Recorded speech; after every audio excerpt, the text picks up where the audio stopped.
You are Locked On Nets, your daily Brooklyn Nets podcast. Part of the Locked On Podcast Network, your team every day.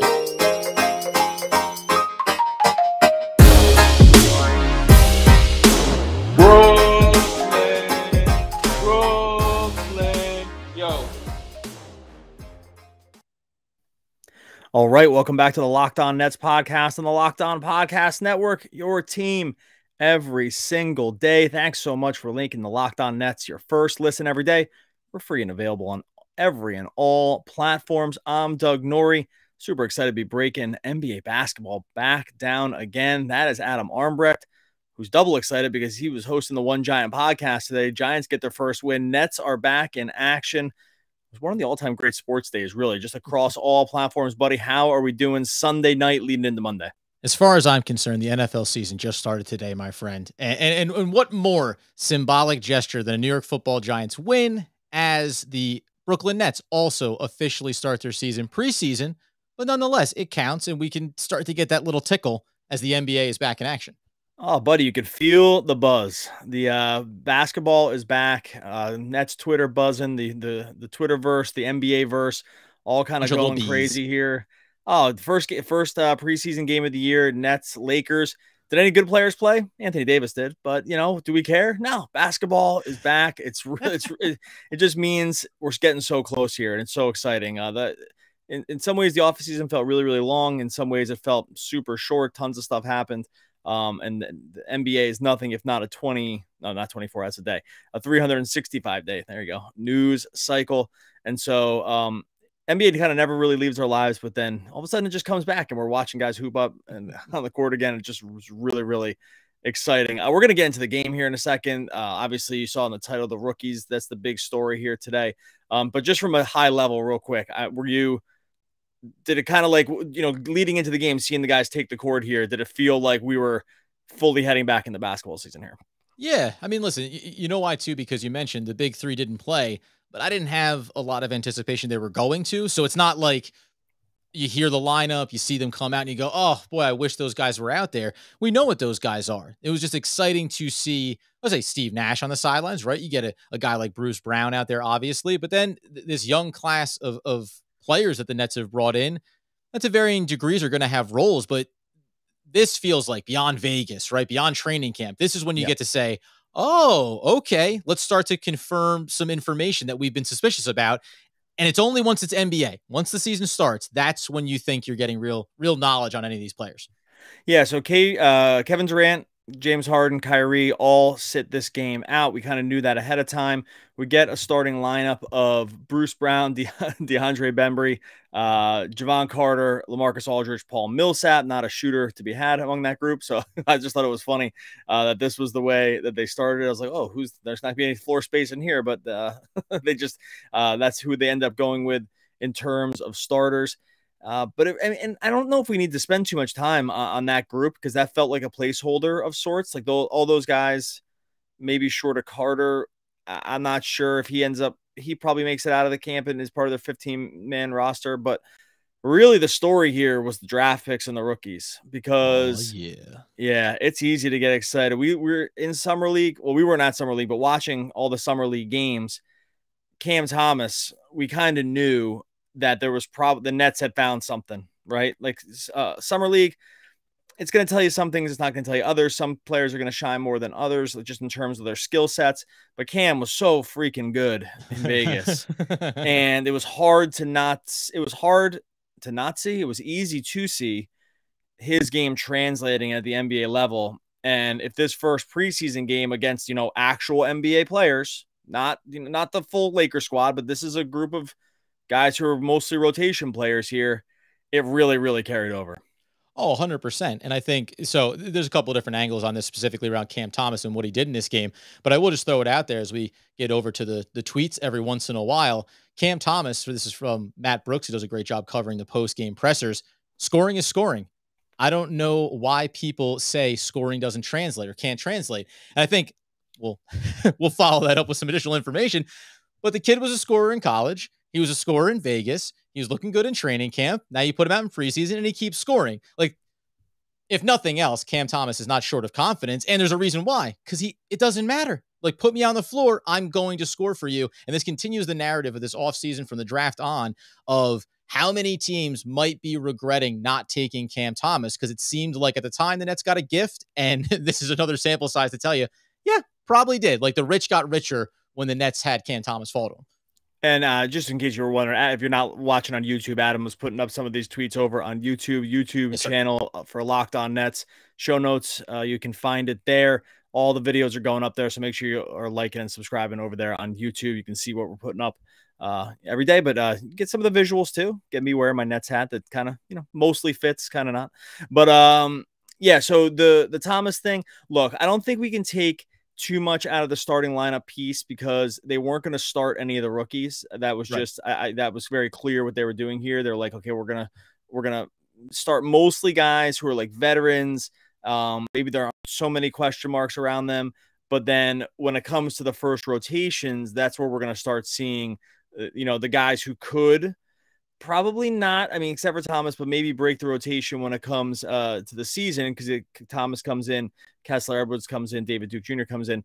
That was one of the first rotations. But just going back to Cam Thomas, in Summer League, the idea that we saw with him was he was a chucker, and sometimes that's used pejoratively because it can mean, just someone that comes out there and the ball is going to go up, sort of be damn the situation.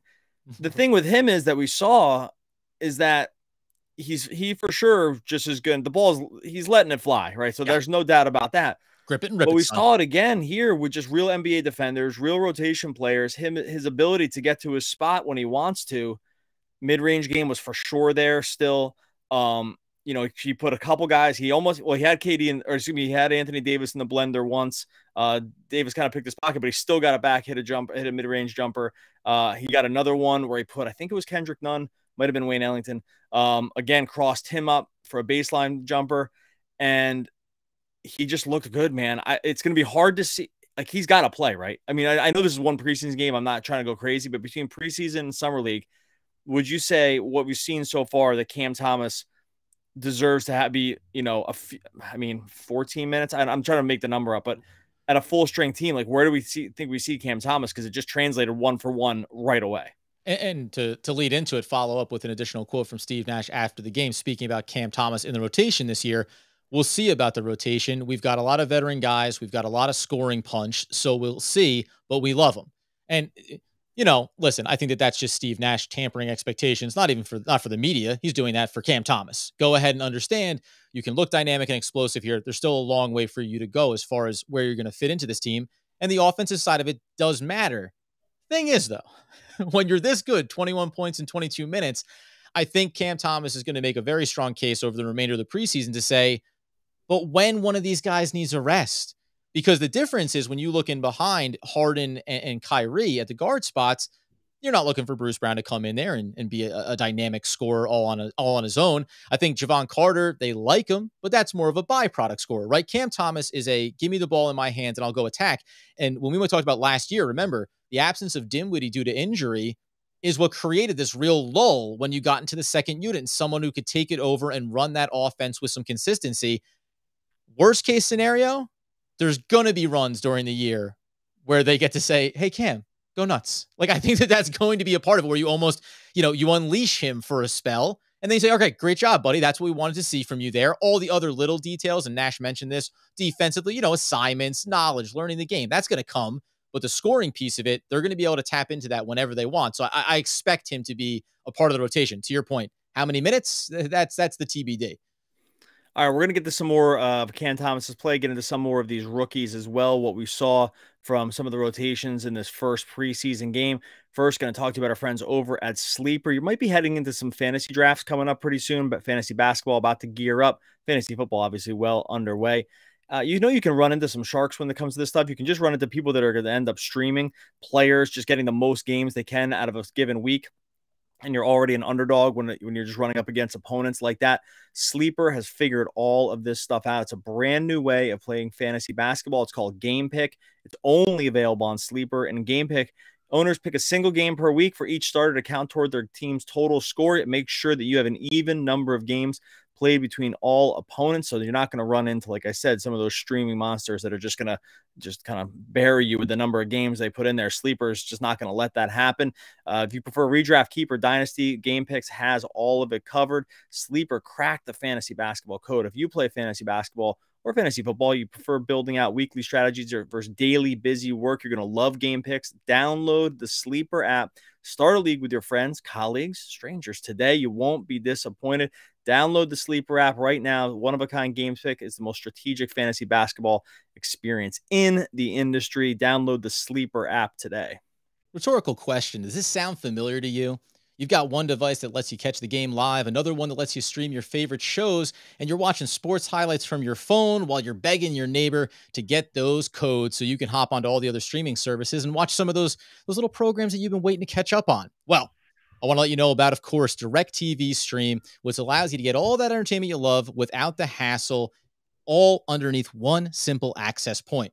DirecTV Stream brings you live TV, on-demand favorites together like never before, so you can watch all your favorite sports, movies, and shows all in one place. That means no more juggling remotes, no more needing to buy another device ever again. And the best part is there's no annual contract. So get rid of the clutter and the confusion and get your TV together with DirecTV Stream. You can learn more at directtv.com. That's directtv.com. Compatible devices required. Content varies by package. And if I just could say, friends, we of course appreciate that you make Locked On Nets your first listen every single day. As you know, we're free and available on all platforms. So continue to enjoy us as we enjoy you. Okay, so Cam Thomas ends up playing 22 minutes here, scores 21, leads the Nets in scoring, ended up putting up 14 shots, 7 of 14 for the field.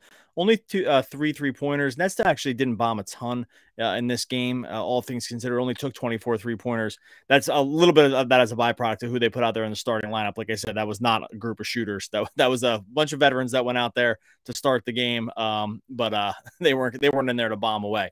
So he ends up going 7 for 14. But again, and here's the other part of his game that's so important: gets to the line 7 times because. Yeah. And this is one of those skills that sometimes is not as easy to see when or it's just not as easy for rookies specifically to translate it to the NBA, drawing fouls, comfortable getting fouled. Like the part where you're comfortable getting fouled because you can you can sort of bring the action to a defender. He's very in control of his body. When you're very in control of your body, especially around your shot, you're going to draw a lot of fouls. And that's going to be, again, we saw it a ton in Summer League. He got fouled a ton in Summer League. And that is a skill. Getting fouled, getting to the line is a skill. James Harden's maybe the best in the league at it, right? Like these guys are, if you can learn from Harden, he said he spent a lot of time with Kyrie as well, was one of the quotes he had after the game. This is Cam Thomas. These are the skills that are, these skills like are really fungible when it comes to NBA talent, because if you have the ability to get NBA level defenders to foul you, it's like basically free money when you're good at the free throw line. And if you can do it already at this part of his game, it's just so exciting to see that this was able to translate really early, especially that those two pieces of the game, getting into the spots where he needed to be and also inviting contact, because just not a lot of guys want to do that. Yeah, there's difference. It seems, Cam Thomas just seems like an NBA ready body as well, right? I mean, he's just 20 years old, or just 19 years old, I think is the accurate age point there.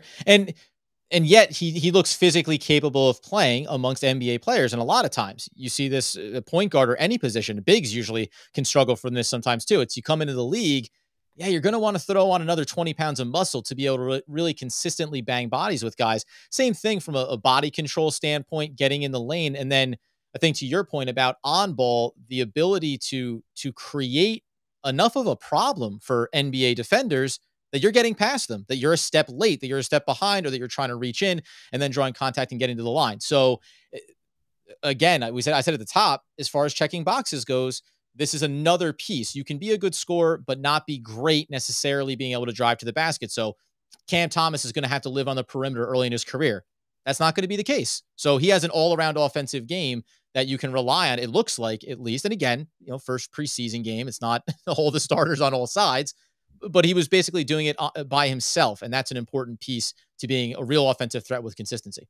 Yeah, look, he led all scorers and did not play anywhere close to the most minutes of anyone that played, right? Like these are all these signs that point to just a really the Nets really, really found something. And again, I tried to temper my excitement when it came, or expectations coming out of Summer League, recognizing that Summer League, that game, and this game, is this LeBron James and Russ Westbrook and all these other guys playing there? No, I get that it's not. It's still definitely a step up from Summer League, because there's just a more controlled piece of it. It's less street ballish, which a lot of the stuff we saw in Vegas was like that. Just kind of up and down the court. Defense was really not put at a premium. This is where we started to see guys getting into sets. We started to actually see some game action when it came to running action sets. So, yeah, it's just really, it was all on display. And if the Nets are going to be okay, because here's the other part, and then we'll get into some of these other rookies. If the Nets we knew in Summer League that the Nets said, hey, you can shoot as much as you want. Like, that was obviously something that was either said directly or just implied by allowing him to do it, because he just shot every single time he got the ball. It seemed like. But the fact that has now translated into an actual, mini NBA game where it's still okay for him to do that, and he clearly wants to, that kind of confidence is tough. It's tough to replicate. Like, that is not an easy thing to replicate at the NBA level. And if you play on a team with Kevin Durant, Kyrie Irving, James Harden, and I know they didn't play, but you're still on that team. And the idea is that you can go out and shoot kind of as much as you want to, which I think is kind of what they're kind of saying to him. I think that there's just an incredible upside on it. And then we can get into some of these other guys. Yeah, well, listen, I'm going to go a little bit off the page here, but I'm curious. Do you think that over the course of this season, Cam Thomas can develop his game enough, and specifically the consistency of the shooting touch, especially if maybe he gets smaller sample sizes, right? He's not going to get 14 looks in a game, but if he can show that he can hit a high percentage on 3 or 4 shots per game, is there a world by the back end of this season we're looking at him as being as viable an option to bring in among KD and Harden, one of them's off or whatever, that you can bring him in to be on the perimeter and be a sharpshooter among the Joe Harrises of the world on this roster? You think his stroke is pure enough that you could use him that way as well? Because that to me would be the most dynamic way that he can impact this roster, this season and going forward, where, hey, you're a good enough shot that we can rely on you in that same way to play off of these stars when they are on the court. Yeah, that's probably putting a little bit ahead of it, I think, just because his game hasn't really needed to do that yet. Again, all the situations we still have seen him in right now are he's like the scorer on the court, right? This game was another example of that. He's not played with those other, from what we've seen, he's not played with other, like, he really at this point hasn't played, or that we've seen him play, with anyone who's a better scorer than him. Doesn't have to work off ball, doesn't have to create space and find a spot for himself to be available, right? That isn't something he's had to develop. Exactly, right. We just haven't seen that yet. Yep. That was not the case in Summer League. It wasn't the case in this game either, where they were not, they didn't play their 3 best players. And so we just have, and Harris didn't play either. But we just haven't seen that thing. So I'm gonna hold off on that one, because I just don't know yet if we can make that claim. We just haven't seen it all. He hasn't needed to do it. There clearly will be a hierarchy pecking order when that's the case, and he will be much further down on the list. But I think what we saw from him, and then if we get into some of these other rookies, because if you look at the first rotations, I mentioned it before, the first 3 guys in off the bench, it was staggered. So Cam was first, and then the second rotation, which happened like 2.5 minutes later, or a minute and a half later, was Kessler, Edwards, and David Duke, who ended up also playing a lot of minutes here and also looked more than competent on the court. And again, we weren't getting the A team from the Lakers here, but coming out of Summer League with these guys too as wings, and then sort of like a more on-ball guard, it was pretty encouraging to see that they might have gotten some stuff here later in the draft also. Yeah, let's hit with Duke Jr. to start, just because the 2 quotes that came out from him as well, just as far as his first preseason action: whenever I step on the court, I play the same way.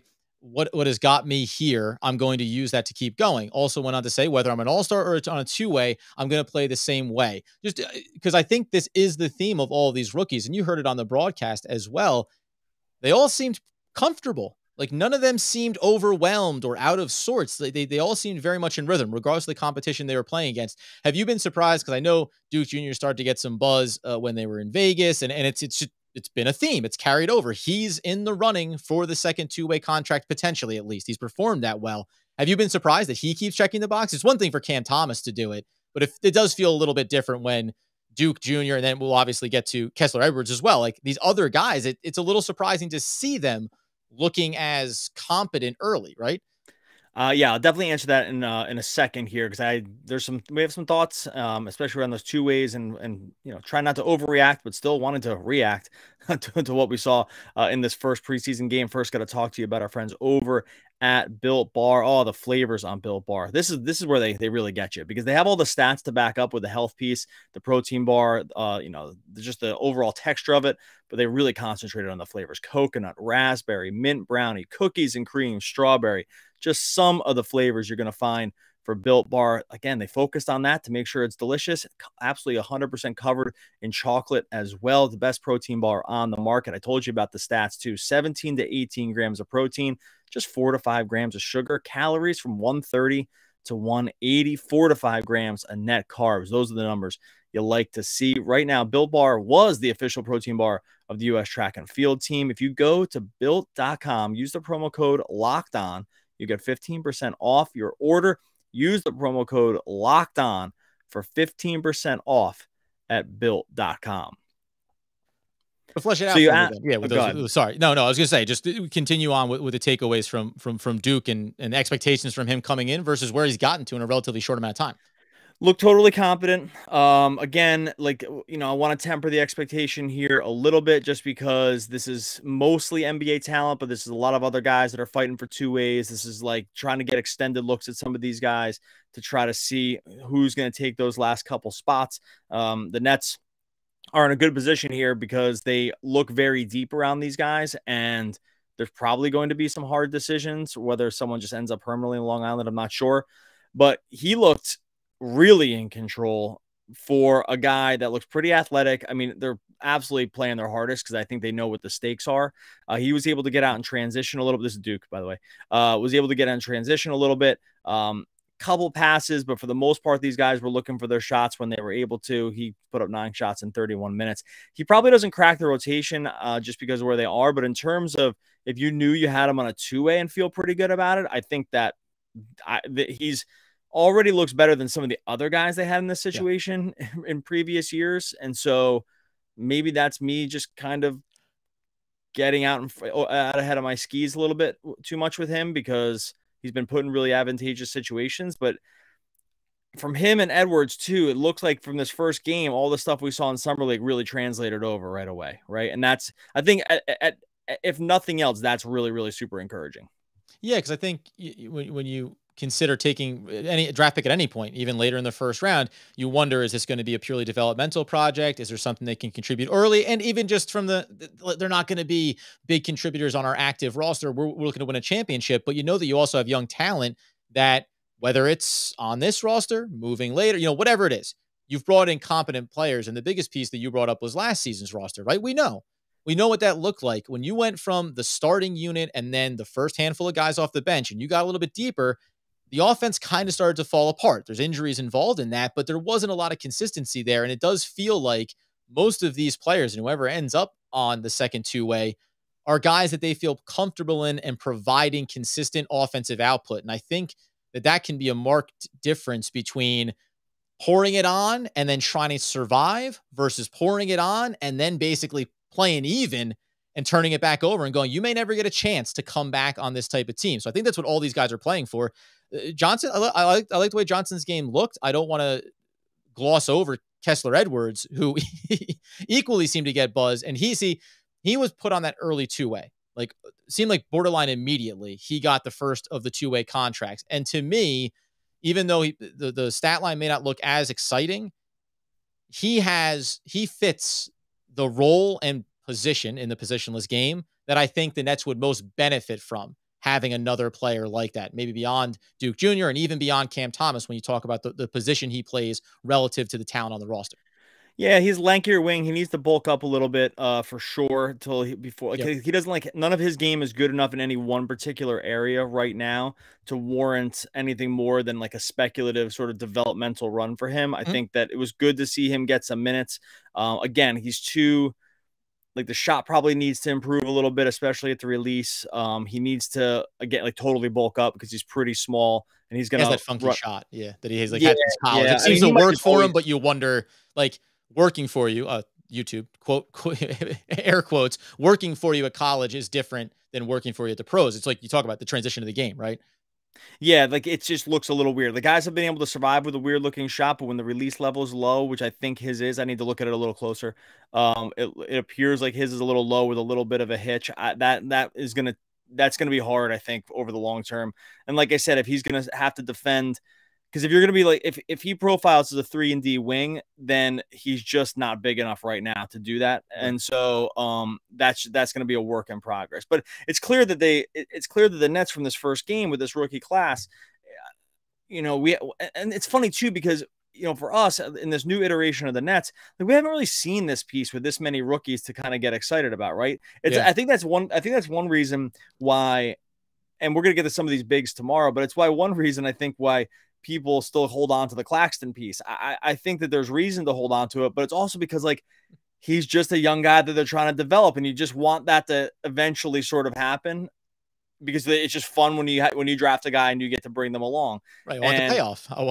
Yeah, but for a couple of years, it was kind of just only him. Yep. Right. Yep. Because they just weren't, they hadn't done much in the draft. They traded away one pick for Shamet last year, who ended up becoming Sadiq Bey. So, like, for the Pistons. But I think we're in a neat situation here where there were some sort of rookies that you can get excited about. And I think coming out of this first preseason game, it's exciting to think about a developmental process where, are these guys ready? Thomas looks like he's getting there, but the rest of them, are they ready now? No, but it looks like the Nets are committed to having this be this parallel journey of championship, but we'll also have a few other guys that we're going to be working on here that will play on Long Island. They'll play on 2 ways that, they'll kind of bring along. And that seems to be, they're going to be running these two parallel processes. And this first game was a really nice window into, they might have something with some of these guys. Yeah. And listen, to round it out, the other first round pick, obviously, Day'Ron Sharpe, right? And he played the fewest amount of minutes. And I think,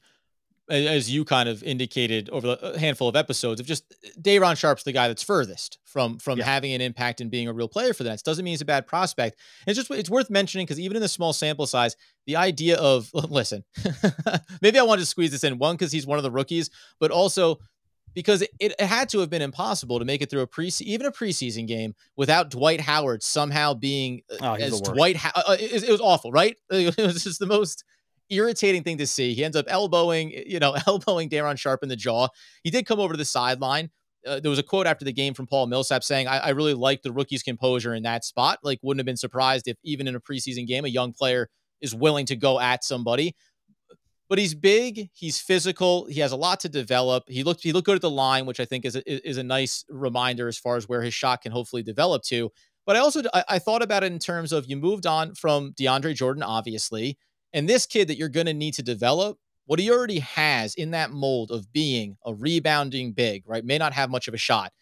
Athletic enough to range out defensively, though, and work around the perimeter. That's an important component, I think, to being in this parallel track for the Brooklyn Nets. Is you need to kind of be building in the same mold of what we think we already have for our championship run. So it's a footnote on him. We're probably not going to hear or see a lot of them, but I like the sample size, and I like, again, that he certainly is a thick kid that is not concerned about getting involved on either end of the floor, which was nice. I want to be. We'll talk about Sharpe. I'm just done with Dwight Howard. It's just he's terrible, dude. Just move on. Just be done. It's nothing about it's fun.